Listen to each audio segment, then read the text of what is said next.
ዛሬ ወጥቶ መግለጫ ሰጥቷል። መስፍን አርአያ ምን እንዳለ ላሰማችሁ። ቴክኒሻናችን አጫወተው፣ እንስማው። መደማመጥና ወደ መሃል መምጣት ነው።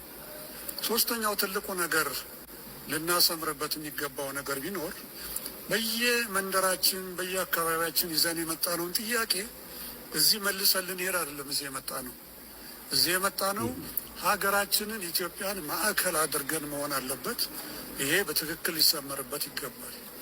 ሌላው ልናገር የምፈልገው ነገር ቢኖር እዚህ በአሁኑ ሰዓት ውሳኔዎች እየወሰንን አይደለም። እስካሁን ድረስ አንድም ውሳኔ በአንድም አጀንዳ ላይ አልተሰጠም።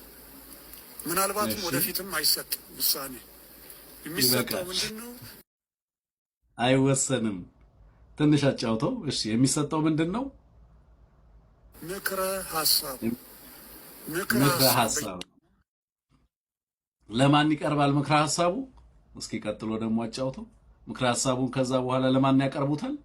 እያንዳንዱ አጀንዳ ላይ እንደዚህ ቢሆን አቅጣጫው በዚህ ቢሄድ እና ተግባራዊ አካላት ይህንን ቢያደርጉ ተብሎ ባለፈውም እንዳልኩት ለህግ አስፈጻሚውም ለህግ አስከባሪውም ወይም ደግሞ ለህግ አውጪውም ለህግ ተርጓሚው የሚተላለፉ ምክረ ሐሳቦች ይሆናሉ።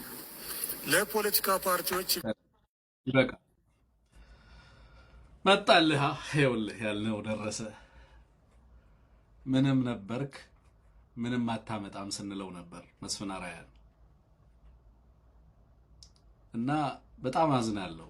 አንዳንዴ ወይ ፖለቲካ ካልገባችሁ አርፋችሁ ተቀመጡ። ትልቅ ሰዎችን ብትሆኑ ባይዘው በሀገር ላይ የምታደርሱትን ጥፋት አታውቁትም።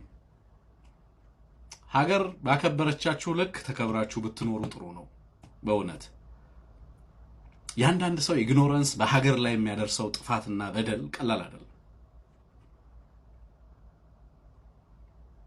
ገና ከመጀመሪያው ሂደቱ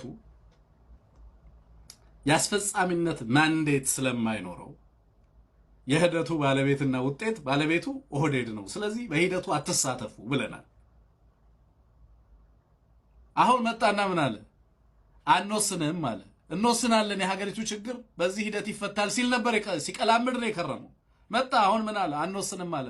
አለቃው አንወስንም ብለህ ተናገር ብሎት ነው። አሁን ምክክር ኮሚሽኑ ምንም አይወስንም ብሎ መጣ።